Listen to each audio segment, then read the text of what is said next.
मम्मा क्या है? आज मेरा बर्थडे, आज आप मेरे लिए केक मंगाओगी ना? बर्थडे है तो क्या हुआ? तुम लड़का थोड़ी ना जो तुम्हारे लिए केक आएगा। अगर लड़का होती तो मैं तुम्हारे लिए केक मंगाती, बर्थडे मनाती। लड़कियों के बर्थडे नहीं मनाए जाते। जाओ यहाँ से जाओ।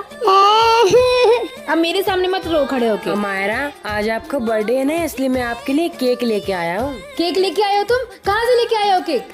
पता है ना, लड़कियों के लिए कोई केक नहीं आता हमारे यहाँ, सिर्फ लड़कों के लिए आता है केक। किसने कहा था लाने के लिए? लड़के लड़कियाँ दोनों बराबर होते हैं, यहाँ पे गंदी सोच है। माँ, आजकल के जमाने में तो लड़के लड़कों से भी आगे हैं। सॉरी बेटा, आजा मायरा। तो ठीक है,